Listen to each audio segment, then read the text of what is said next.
currently in Ao Nang, which is in the province of Krabi, and we've been here for a while now, but we haven't done any big adventure or water activities because of Kyle's leg. Yeah, we're gonna hold off on that until this weekend, so that'll be the next video. But since we've spent about 5 months total this year in Thailand, we thought it'd be a good opportunity to go over some of the things we wish we knew before first traveling to Thailand. We just recently did a video like this in Malaysia, and you guys seemed to like it. So again, we thought we'd go over some of the nice to knows before coming to the country.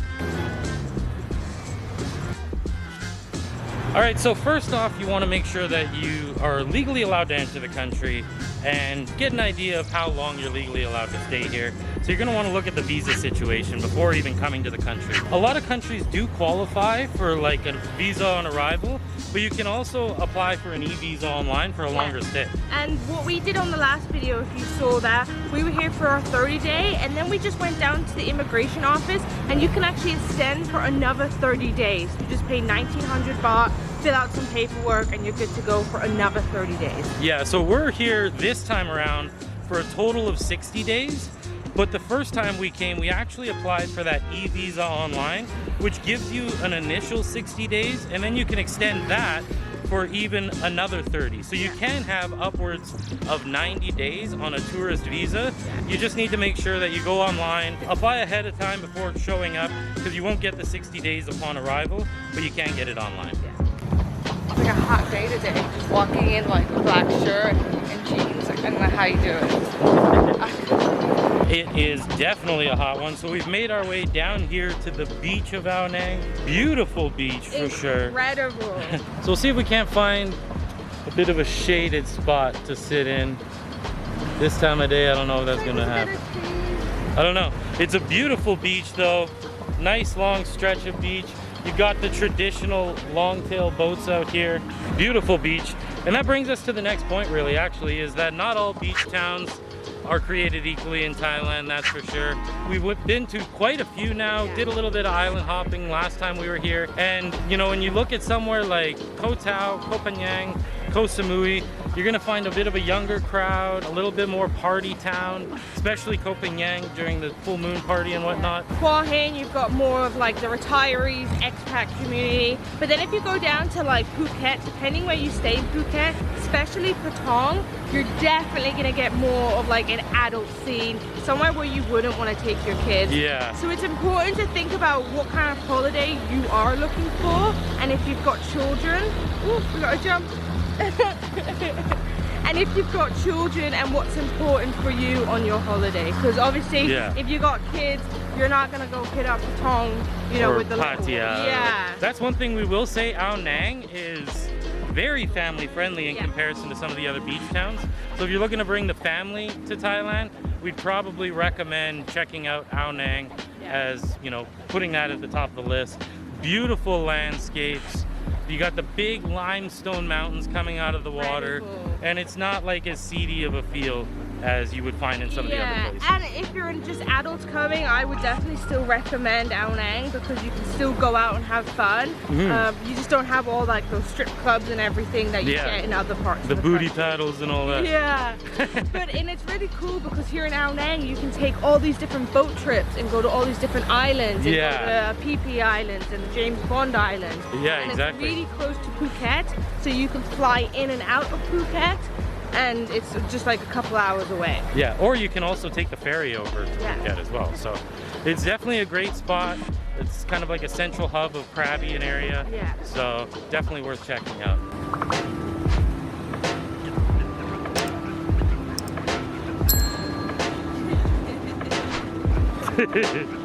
Perfect. So we did lightly touch on it earlier about like the limestone mountains here in Ao Nang in the province of Krabi. That's another point we'll make though, is that the landscapes vary drastically as you travel throughout the country, and we would strongly recommend getting a little bit of everything in when you come. Definitely. So obviously down south you've got the beautiful, incredible beaches, but then if you start heading north you'll get these incredible mountain towns. When we were last there, we ended up driving through national parks and going through these incredible back roads and coming across like these little Chinese villages. It was just like an incredible experience. and it's a lot cooler, and it's a different kind of Thailand. You know, it's not the really expensive beach kind of resorts. No. Yeah. Yeah, you get a much more authentic feel when you go through some of the smaller towns as well.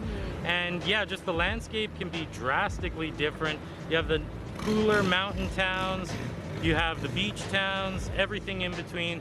And with that in mind, you kind of want to consider when you're visiting as well. So like, for instance, up in Chiang Mai, it can be a much cooler place if you're in the cooler months, but also they have the burning season, so you don't want to be there during the smoky season. Yeah, and the burning season is when all the farmers burn off last year's like crops and stuff, yeah. So for the good, I think it's a good 4 or 5 months. We'll double check that, but it's completely smoky and you do not want to go there because it's really intense on your chest and everything. I've heard a lot of people who live here end up coming down south for those months to kind of escape that smoky season. Yeah, and also you can kind of take advantage of some of the seasons. Like, we just came back this time around at the tail end of rainy season, so the prices are a little bit cheaper than they would be in the high season. But as you can see, you still get that hot weather, and you get it at a slightly cheaper price than you would if you came in the high times. Yeah. Speaking of hot weather, you're probably dying to jump in the water. I'm so dying to jump in the water, so I have to. Unfortunately, I gotta just watch. Oh, I'm sorry. That makes me so sad. That's all right. Just a few more days of healing up, and I'll be out there.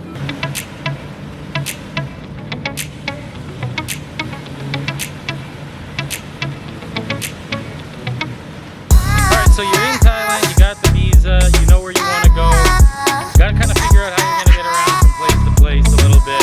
It's different from getting around town as it would be to get around the country. Yeah. When you're talking about getting around the country, 1-2-Go Asia is our first and usually last stop when trying to book buses, trains, all that. They generally have the best prices and it's super easy to book online, and they'll kind of organize everything for you. You just got to get picked up. So 1-2-Go Asia, keep that on your list to know. Yeah, absolutely. And then as for getting around town, as you can see behind us, there's a number of ways to get around. There's the taxis, and tuk-tuks are obviously really popular and kind of world famous, but we would also kind of say use them with a layer of caution. We were in a taxi when we first got to Bangkok, and we were like driven multiple laps just around the corner from our hotel because he was just kind of like racking up the meter. Yeah, we ended up just like popping out and paying him the money. It's like, just get out the taxi. Yeah. But for tuk-tuks, they're so fun and everyone wants to go around in a tuk-tuk. We still use tuk-tuks, but we have a little more caution with them. First off, we always haggle. We never take the price that they actually give you because they're gonna jack it up because they know you're a tourist. And secondly, I always know my end destination in a tuk-tuk because we've heard of people getting dropped off in like seedy areas or taken to like back rooms where they try and get you to buy stuff. So you just want to have a level of caution when you're driving in them. Yeah, they can be the most expensive form of transportation as well. So we tend to treat it as something to do rather than a way to get around. Yeah. At the end of the night, you've had a couple drinks. Oh, let's get a tuk-tuk ride home. It's kind of like fun that way. Yeah. Rather than like your go-to for a way to get around. Yeah. Our go-to, we've got a couple of them. Number one, Grab. And if you've never heard of Grab, it's basically an alternative to Uber. Super affordable. The price is set before you even get in the vehicle, and it's regulated, so you can kind of trust it a bit more. And then also we love to rent the bikes. If you've seen in our recent videos, hasn't gone the best. I put one down about a week ago, but it's still a great fun way to get around, cheap and affordable, except you just want to go to a reputable place. And we prefer to rent our bikes from the hotels because a lot of them like to hold on to your passport. Exactly. So the hotel already has a copy of the passport, so we don't have to worry about, giving them like a huge deposit or leaving our passport with strangers, because that's a no-no, really. Also, one more other thing about getting around town. Towns normally have like these trucks. And they'll stop throughout town, and they're really cheap. Some of them are like as low as 20 baht. Yeah, so they're like a little commuter bus, basically. Yeah, so you can hop off and hop on different stops. We generally don't use them as much because we normally have bikes and we're cruising around and we're exploring. And Grab is more direct rather than waiting to get to where you want to go. But that is a great one that you can use. It is another option for sure. But you know what? I am getting cooking hot standing here. Jess got to get in the dip and cool off a little bit. I think we're gonna go find a little pub to grab a drink ski and continue on with this list of things we wish we knew. Let's go. Let's go grab a drink.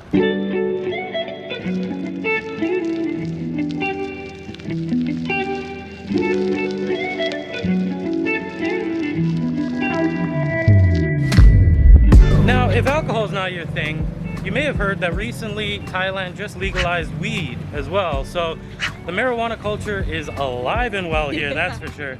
You'll see weed shops all up and down the street, and it's a lot different than back in Canada where we have legalized weed there as well. The dispensaries there are a lot more regulated. Here, it's a lot freer, so you can actually go into the dispensary, you can smoke in the establishment rather than in Canada, you have to like take it to a private dwelling or whatever. And also in other countries that do have legalized cafes, kind of like the Netherlands, you can't mix alcohol and weed in those places. But in Thailand, you can. Yeah. Here, you can actually eat, drink, and smoke in one place. And get some laughing gas if that's your thing. They got it all here. It's pretty free living when it comes to that kind of thing here.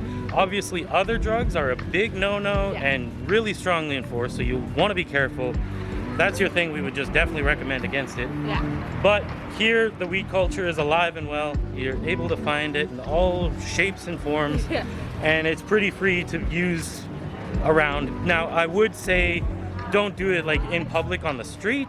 That could get you a fine, into some kind of trouble, but a lot of the establishments allow you to smoke right in there. Thank you. Cheers! Cheers! Yes! Cheers! Something about having a drink after being at the beach, it's just like, yes. How do you beat that? Yeah, right?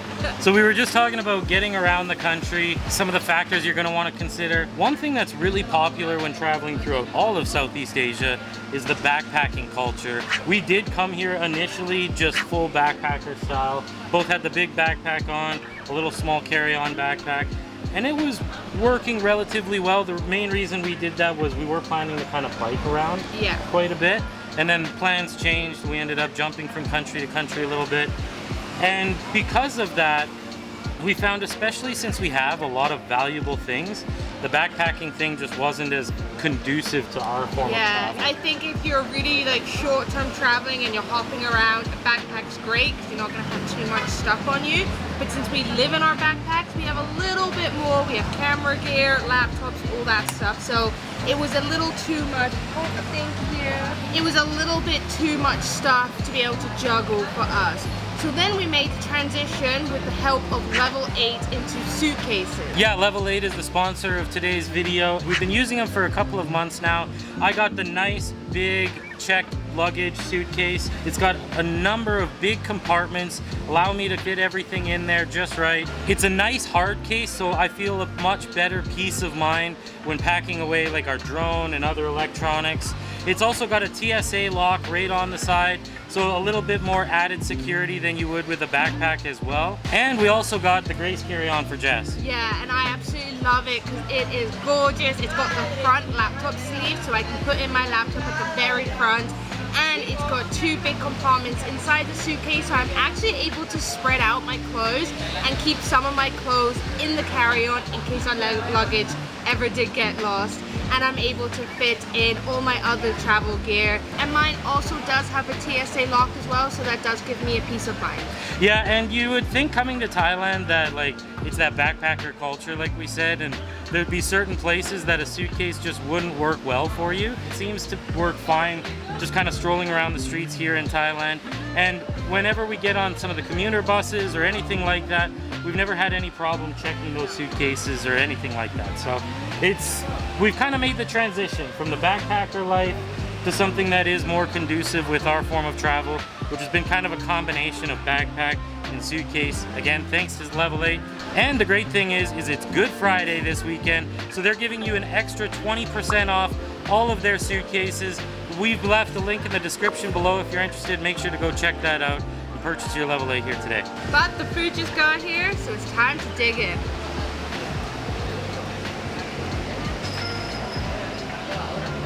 Oh, it's hot.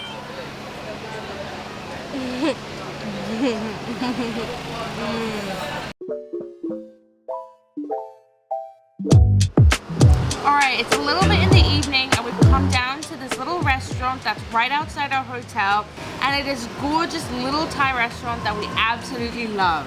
Yeah, we found that's kind of the trick of the trade in terms of finding a good meal at a good price and getting real traditional flavors. You kind of want to get out of the main touristy areas. Obviously, no matter where you visit in all of Thailand, you're going to be able to find restaurants and bars along the main touristy strips, but they can be like 2-3 times the price, and you're not going to get as high a quality or as traditional flavors as we found in like some of the night markets or off the beaten path restaurants. Hard to beat, that's for sure. Yeah. So we came, sat down, got a couple of our favorites, and you know what that means. It's time for another Pad Kapow review. So, my favorite, if it's your first time watching, an absolute must try. Even the locals of Thailand will say Pad Kapow, the national dish of Thailand. Google might say Pad Thai, but I tend to disagree and tend to go with what the locals are saying is a must try. Now, we did this in our last video, a little bit of a Pad Kapow review, so we're gonna continue on rocking with it. I'll say right now, first glance, they've got a lot of chilies. I always ask for it spicy, but they're the little green chilies rather than the red chilies that you typically would see in the Pad Kapow. I don't think it's gonna be as spicy as I'm used to. So you know what that means? We gotta grab some of the fish sauce that does have those red chilies in it. Spread a little bit of that around. Gotta love the fish sauce with it. Have to get the fried egg, obviously. One bite, everyone knows the rules. It's got a good flavor. Gonna be honest, not as much chicken as I would like. Kind of lacking in the protein side of things. Another reason you gotta get that egg. Flavor is really good though. I'm gonna say lack of protein, good flavors, not nearly as spicy as I had asked for without that sauce, so I'd say it's a little bit better than the food court one. We'll give it a 7.6. 7.6, not bad, not bad. It's a good one. Not the worst I've had by far, but not the best. And I obviously got one of my favorites that I've gotten like 3 times since we've been here is the coconut shrimp curry. I absolutely love it. It's so delicious. Packed full of vegetables, you've got a bunch of shrimps, and there's this creamy curry, which is divine. Gotta love it. I felt you staring at me. Yeah. I felt a lot of pressure there. Now, the night market's obviously a great place to find some good food, but when it comes to checking out some of the markets in Thailand, you want to be a little bit cautious of some of the tourism scams or kind of like overpricing scenarios you can be caught up in. We had heard that there were some people that actually went to bars with certain prices advertised on the street for the drinks and then being like way overpriced when they're on their way out the door. And we've heard this more happening in... Oh, thank you so much. Thank you so much. They're so good at this restaurant. They always bring us like extra stuff like The service is watermelon, fish, little fresh fish sticks, like fried fish. Like so delicious, like little things like that. Just this extra restaurant. little nibbles for and it's no like, reason. They're just real great service. Yeah. Check out Amazing. Yeah. Anyway, we've heard this more happening in the more of the adult scene bars, if you know what I mean. Happening at like the ping pong shows and those kind of stuff. So you might just want to be a little bit more aware on the prices, always looking at your receipts and looking at the menu, and if you see the price on the menu, you know, try to go with that. And maybe don't go to those places where they're like, oh, we'll take you to this bar, just jump in the tuk-tuk and blah, blah, blah. Don't want to go to those places either. One thing, though, too, is that you can get caught up in the tourist scams if you label yourself a tourist. Yeah. One thing that we've heard a lot of people say, but you'll see them around everywhere, is don't wear the elephant pants. Those just are like making you stick out like a red thumb. That you're just like Mr. Tourist kind of thing. Hey, if you like them, we all do. We all want to wear them. But get them, but maybe just don't wear them when you're out and about, having like in touristy areas. You'll just kind of make yourself a target. Yeah. But on the other side of things, you do want to be respectful of the fact that you are in a Buddhist country as well, and so you are going to need to go certain places with certain attire, like the temples. With the different pants, and you want to make sure you're covered up. and just wearing more appropriate clothing for those areas. Definitely. And their culture here, they're very respectful people. They don't like a big show of things, and they don't make a big fuss of things. They're very quiet in that sense, that they don't very make humble, very humble, very respectful people. So you just want to be a little bit aware of that you're not coming in super like arrogant or like loud. Because it's a very quiet, respectful culture. They're such good people that, you know, obviously you don't want to offend them in any kind of way. And with it being so many party places, it can be easy to kind of like get away with yourself. With yourself, and then all of a sudden you're like doing something disrespectful. So just know the different ways to show that respect, like wearing the appropriate clothing to temples and whatnot. Just maybe don't get the elephant pants. Get just like the plain, solid clothing pants. And another thing that can kind of help you along the way is learning a little bit of the language. Obviously, it's very difficult from, say, if you're from the Western world. Yeah, like when we went to Mexico, it was a little easier to learn a couple phrases because the Spanish language is just so much more in line with the English language, very common phrases. Whereas coming to Thailand, it can feel so overwhelming. You're almost like fearful of like screwing it up altogether. But making a small effort, just learning thank you, hello, goodbye goes like a mile. Yeah, exactly. Sawadee ka, sadi ka. That's one important note. The ka versus krap. If you're a woman, to be even more respectful, and whatever you say with ka, and then to be more respectful as a man, you want to say krap. I'm never sure how to pronounce that perfectly. Crap or krap or I don't know. He's still learning on his. Just learning a couple phrases, you can definitely see that they really appreciate it for sure. With that said, Kapkun Ka, thank you so much for watching. We hope you enjoyed today's video. Like we said, I'm still a little bit on the mend, but soon to get back to some more adventure style videos in the near future here. But if you like this video, let us know in the comments below. We'll be sure to mix a little bit more wish we knews and good to knows informational style videos in the mix for you guys. Or hey, if you just like our adventure videos and just want to see us do cool things, that's fine too. Yeah, let us know that as well, and we'll make sure to kind of stick to a content schedule that is more conducive with what you'd like to see as well. Let us know. And make sure to click subscribe, ring a ding ding dong that bell so you'll be notified of our future videos. And until next time, bye. Bye.